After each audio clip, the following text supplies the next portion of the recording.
A esperar. Senyor secretari, podem començar el plenari. Bien, el primer punto es la aprobación del acta de la sesión anterior. Alguna observació a l'acte? Pues votem.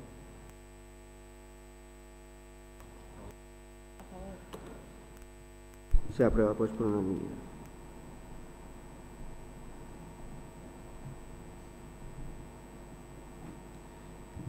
El siguiente punto es la aprobación, si procede, de la ratificación de la resolución de alcaldía número 98 de fecha 24 de febrero de 2015 sobre aprobación de la memoria proyecto del taller de empleo Diseña Vinalesa. La propuesta es vista en la resolución de alcaldía número 98, que en su parte dispositiva establece aprobar la memoria proyecto del taller de empleo Diseña en Vinalesa, que figura en el correspondiente expediente administrativo. En segundo lugar, asumir el compromiso de financiar aquella parte del proyecto que no subvencione el SERVEF en caso de resultar beneficiarios de la subvención solicitada. Y en tercer lugar, enviar esta resolución al Pleno de la Corporación para su ratificación. Vista la necesidad de ratificación de la citada resolución, la propuesta es ratificar la resolución de alcaldía número 98 de fecha 24 de febrero de 2015, anteriormente transcrita. Alguna qüestió?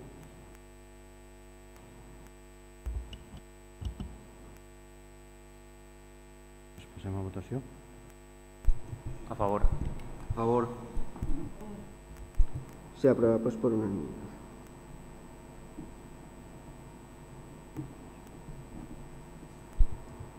El siguiente punto es la aprobación, si procede, de las certificaciones número 7, 8 y 9 de la obra Cubrimiento de pistas multiuso y riego del campo de fútbol. La propuesta es, en primer lugar, aprobar las certificaciones números 7, 8 y 9 de la obra Cubrimiento de pistas multiuso y riego del campo de fútbol por importe de 0 euros, IVA incluido cada una de ellas. En segundo lugar, remitir por duplicado ejemplar las certificaciones números 7, 8 y 9 aprobadas a la Diputación Provincial de Valencia a los efectos oportunos. Y, en tercer lugar, notificar el presente acuerdo a la mercantil Pensol Obras S.L. a los efectos oportunos. Alguna qüestió? Passem a votació. A favor. Abstenció. A favor.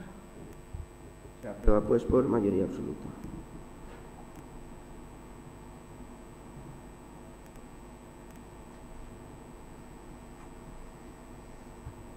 El siguiente punto es la aprobación, si procede, de la ordenanza municipal sobre el medio rural de Vinalesa. La propuesta es aprovar inicialment l'ordenança municipal sobre el medi rural de Vinalesa, que figura com a annex del present acord. En segon lloc, sometre-la a informació pública i audiència per un termini de 30 dies per mitjà d'anunci en el butlletí oficial de la província i en el tauler d'edictes per a la presentació de reclamacions. I, en tercer lloc, entendre-la definitivament aprovada si dins de l'esmentat termini no s'hagueren presentat reclamacions. Alguna qüestió? Passem a votació. A favor. A favor. A favor. Se aprueba pues por unanimidad.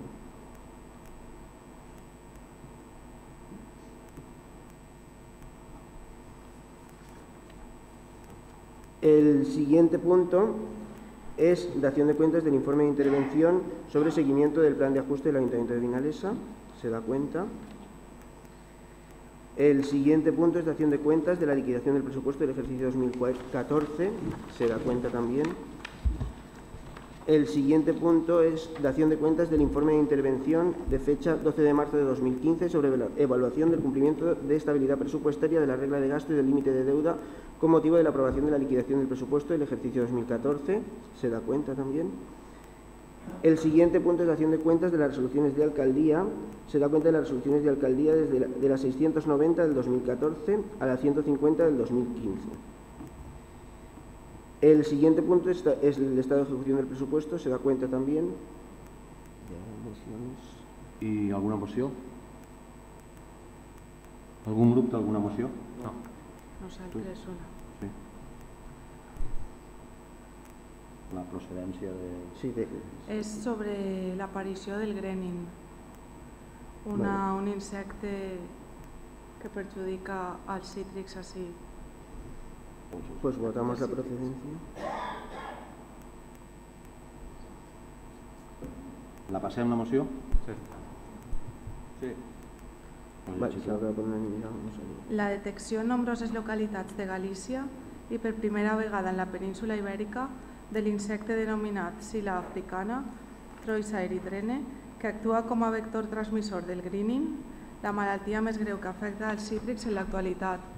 Obliga tant a adoptar totes les precaucions possibles com a posar en marxa mesures excepcionals de caràcter preventiu amb l'objecte d'impedir que el referit i letal bacteri pugui arribar a establir-se en la nostra citricultura. La presència a Galícia de la Scilla africana constitueix una alarma molt seriosa, perquè la hipotètica aparició de qualsevol brot de greening, també conegut amb els noms de drac groc o guanglobling, posaria literalment en perill de mort el futur de la citricultura espanyola. Aquest bacteri, originari d'Àsia, causa el deteriorament de les arrels que pot portar fins i tot a la mort de l'arbre, així com un enverdiment dels fruits, un esponjament de les venes i malformacions diverses. Atès que no existeixen mètodes curatius eficaços, una vegada que s'ha declarat la malaltia, l'única alternativa possible consisteix a arrencar els arbres afectats per a tractar de frenar l'avanç d'aquesta afecció només comparable a la seva danyosa magnitud al devastador virus de la tristesa. El greening està present en més de 50 països d'Àsia, Amèrica, Àfrica i Oceania, on ha devastat en pocs anys extenses zones citrícoles. Com a exemples de la seva voracitat, cal mencionar que a Brasil ha sigut necessari arrencar 24 milions d'arbres, el que equival a tota la superfície citrícola de la província de València, mentre que a Florida ha causat entre els anys 2005 i 2011 una reducció del 23% de la seva producció citrícola. A la vista d'estos antecedents i davant el del gravíssim i evident risc que suposa la presència del vector transmissor de la malaltia, el grup municipal socialista proposem l'adopció dels següents acords. Comunicar i sol·licitar al Consell Agrari o a la regidoria corresponent perquè elabore un document informatiu per als agricultors del municipi, per posar en coneixement de tots l'aparició d'aquest bacteri i començar així els treballs de prevenció. Sol·licitar al Ministeri d'Agricultura, Alimentació i Medi Ambient que destine tots els recursos necessaris i posi en marxa, en coordinació amb els governs autonòmics, totes aquelles mesures excepcionals encaminades a impedir la irrupció de la plaga en la citricultura espanyola.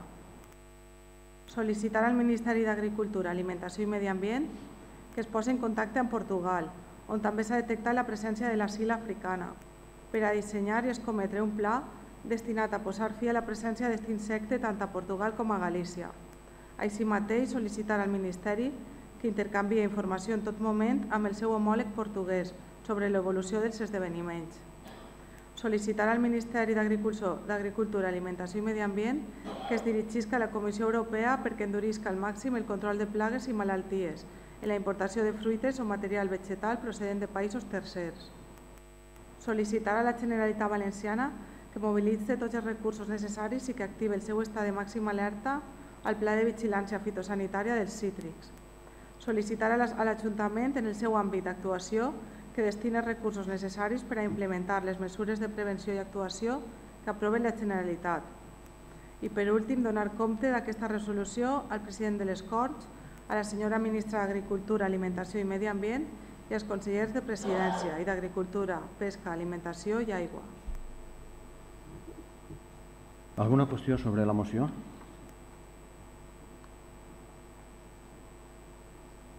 Passem a votar-la. A favor. A favor.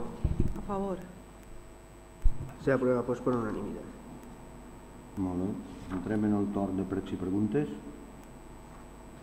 Qüestions? Algun prec? Alguna pregunta? Digues. La primera és sobre la pista roja, si hi ha hagut algun avanç, perquè pareixia que l'obra estava acabant-se i porta un mes ja que pareix que s'ha parat. Si sabeu alguna cosa sobre això. Pues com hauràs pogut veure que hem aprovat 3 certificacions a 0. Vol dir que les certificacions eren mensuals i vol dir que en aquests 3 mesos no s'ha fet res. Per tant, per això estan a 0. Han hagut el dilluns o dimarts passat i avui mateixa 2 reunions en els tècnics, una reunió en l'empresa constructora i línies tècnics per determinar si se va continuar fent alguna cosa o si se va a donar per cancel·lat, per cancel·lat, no? M'emprendria a ficar el tema de penalitats o o el tema de rescindir el contracte, o si n'hi ha alguna possibilitat abans o no n'hi ha ninguna possibilitat abans. Perquè n'hi ha una sèrie de qüestions de que el constructor diu que si esto i lo otro, són qüestions tècniques que nosaltres en principi, fins que no tinguem l'informe dels tècnics, no m'entrarà a valorar, però en el moment els tècnics diguen que el que se proposa no pot ser, se rescindirà el contracte o si diuen que sí que pot ser, doncs intentarem continuar avançant. No n'hi ha més novetat de dir-te doncs la setmana que ve m'han prendre altra vegada. No, no t'ho puc dir perquè estan les coses així. Una altra cosa, en el fa saber de Gener, dia que les obres que s'anaven a fer de millora de les voreres, s'estava esperant un informe d'ecologia. Això s'ha fet ja? Ja se té. L'informe se té ja, ara ja simplement se té que aprovar l'estudi de seguretat i salut per l'empresa, ja està. I s'iniciaran les obres, jo m'imagino que igual en una setmana o dos s'iniciaran les obres. Una altra cosa és que ens han dit que s'estan venent per les cases formatges, venda ambulant. Això tenen permís de l'Ajuntament? La gent que va venent per ahí? No. I la policia és conscient que... A mi no ha vingut a dir-me ningú res. Simplement perquè ens ho havien dit i no ha passat res, però segur que és prou habitual que vagin per les cases, sobretot les velles. A mi no m'ha denunciat ningú comerç, inclús, ni la policia m'ha dit per ahí va venda ambulant. No. Des de luego, permís municipal no n'hi ha cap, ni sol·licitat ni donat. I per últim, fa temps que es canviaren les faroles, les llums de les faroles. I hi ha una temporada que hi havia carrers que se tancava una de cada dos durant la nit. I ara s'han canviat les faroles, la llum, i es mantenen totes obertes. No, però durant la nit no. Es continuen tancant? No. El que se va fer en un primer moment era que de cada 3, per exemple, se n'apagava una, però no és perquè s'apagava i després se ficava en marxa per la nit, estava apagat sempre. N'hi ha gran queixes d'un sector del poble de que sí que podríem estar estalviant llum, però que de fet n'hi ha zones oscures. No se van fer medicions lumíniques per part del tècnic, però sí que se va fer una observació de com estava el tema i el Consell va ser que se ficaren en marxa. De fet, l'últim carrer que se ficava en funcionament va ser el carrer Sant Antoni Abat, que estava... Inclús ahir n'hi havia queixes dels veïns que tenien massa llum per la nit, que no podien dormir perquè tenien massa llum. I, si teniu llum, tindreu que tancar la persiana, les faroles tenen que estar enceses, no poden estar apagades. No s'apaguen. Originàriament hi havia un doble circuit que a partir de les 12 de la nit s'apagava mig carrer i l'altre... Això se va canviar quan se van canviar les perilles de vapor de sodio o de vapor de mercuri o vapor de sodio. No sé exactament quina és el que era el llum groc, aquesta llum groga. Després, quan vingueixes pujades de llum que vingueren, se va dir, a veure si estalviem i tal, i clar, evidentment sí que s'estalviava, perquè n'hi havia a lo millor un 30% de faroles que estaven apagades. Però quan després tinguérem tots aquests problemes, vam dir, no, doncs les encenem. Les queixes vingueren sobretot de la zona de plaça Ausiàs Marc i tot allò, tota la zona nova de per ahí i de la zona de la vora de Barranc, o sigui, el parc d'ahir del Molí i tot això. Ahir vingueren queixes i tal, i això va ser. Però ara no se n'apaguen. Ara el que encara ne queden algunes apagades és de la zona del polígon. Ahí sí que n'hi ha faroles que estan apagades. I de tot el que és zona polígon, inclús el parc del Torró i tot això. Ahí sí que n'hi ha apagades. Però el resta del poble no.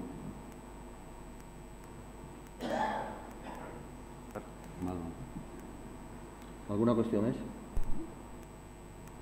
No? Doncs s'alça la sessió. Alguna persona del pleno que vol fer alguna pregunta al pleno, alguna persona del públic? No? Moltes gràcies, pues.